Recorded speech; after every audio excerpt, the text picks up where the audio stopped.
The 2018 Lincoln Continental ranks 7 out of 10 luxury large cars. The 2018 Lincoln Continental finishes in the bottom third of our luxury large car rankings.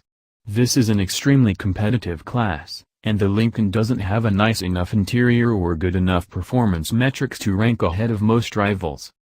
The 2018 Lincoln Continental marks the return of the past.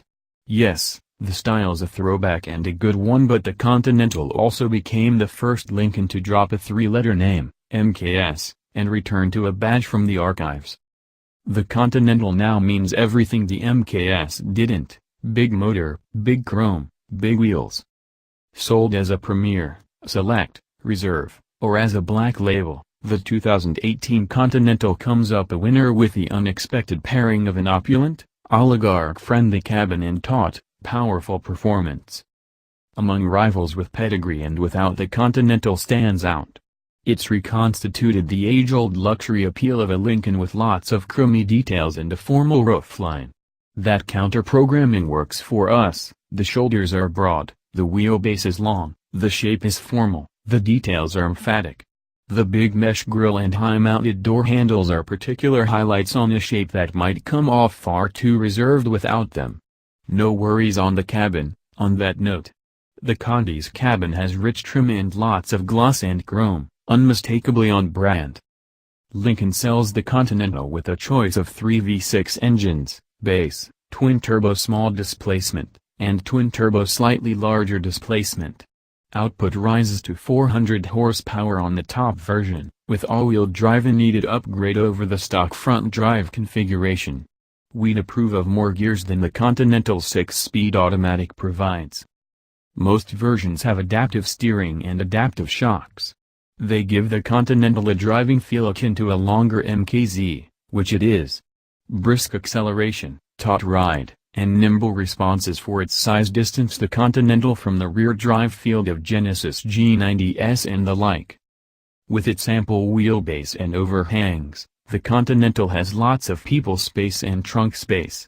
The cabin's fitted with luxuries such as 30-way power seats and cooled chairs front and back, if you like. Headroom is a bit scant, but 6-footers will find plenty of space. Both safety agencies give hearty thumbs up to the Lincoln's crash test performance, but some advanced safety features only come bundled in expensive packages on the pricier models. Even with base prices below $50,000, a loaded Continental sticker balloons to more than $80,000, a price that seems reachy, even for a car with interior themes modeled on horse country couture. Performance. The 2018 Lincoln Continental takes the shape of a classic cruiser, but its mechanicals tell a different story.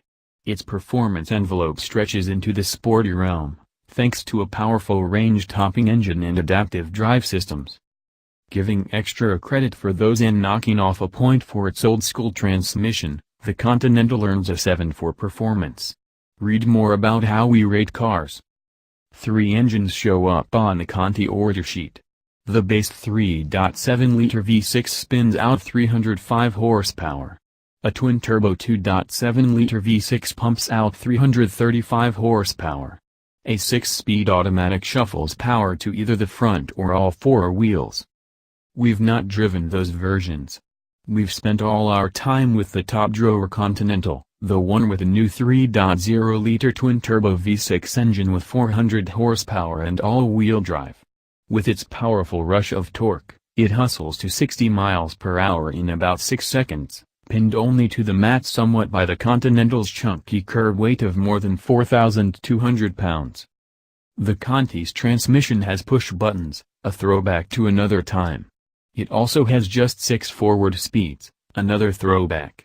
The transmission doesn't always shift smoothly, and despite the presence of paddle shift controls, and a shift lever on black label models, it's the piece we'd hit first if we ran the upgrade engineering team. With its tautly sprung and damp-tried and quick steering, the Continental reveals its link to the mid-size Lincoln MKZ.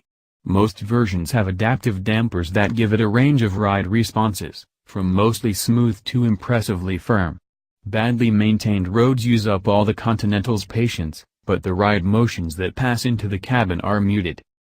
Despite its heft and long wheelbase, The Continental responds with lots of useful driving information. Ford's adaptive steering uses motor assist at the steering wheel to make parking lot maneuvers a single-finger affair, not that one, while boost at speed feels about as natural as that on the MKZ and Fusion. Good, according to our pause. On all-wheel drive Black Label Continentals, the anti-lock brakes are used to clamp on the inside front wheel to tighten the cornering line. On most versions, drive modes let the Conti flip from comfort to sport. The shocks stiffen, steering feel adds weight, and shifts get more crisp. It's short of salty, but the way the Continental talks back in sport mode might have you checking the label on the decklid. Thanks for watching. Don't forget to subscribe this channel.